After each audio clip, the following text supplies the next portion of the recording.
réquisitions contre Mathias, je les trouve complètement hors sol. Mathias, depuis le début, il clame son innocence. Depuis le départ, il explique qu'il a été manipulé, qu'il n'aurait jamais porté atteinte aux intérêts de Paul, qu'il est très fier de ce qu'il est devenu, il est très fier de sa carrière, et s'est retrouvé embarqué dans cette histoire qui l'a dépassé complètement. Donc les réquisitions, elles sont complètement disproportionnées, puisqu'elles ne correspondent pas à l'attitude réelle qu'aurait eu et qu'aurait aimé avoir Mathias. Donc on est forcément déçu, mais après il y a un délibéré qui sera rendu le jeudi 19 décembre, en espérant qu'on sera suivi par le tribunal et que le tribunal prendra en considération la manipulation dont il a été l'objet, les pressions dont il a été l'objet,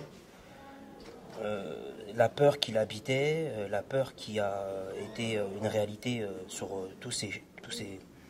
les choix qui ont été ceux de Mathias ont été des choix qui ont été dictés par la pression, par la peur.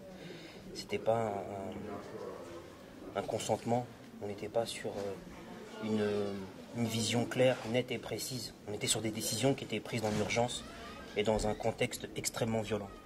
Voilà. Donc on espère vraiment que le tribunal retiendra l'absence d'éléments intentionnels. On sort d'une semaine et demie d'audience, c'était éprouvant, fatigant, avec des longues journées.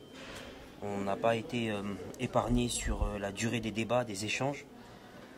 Et après, il faut aussi saluer les confrères qui étaient dans le dossier, puisqu'ils ont tous fait du bon boulot.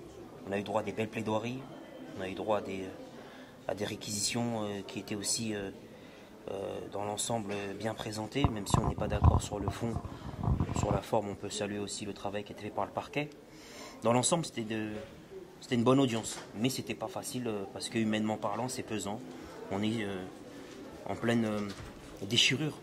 On est sur une fratrie qui a été victime d'un drame, et ça, c'est quelque chose qu'il ne faut pas oublier.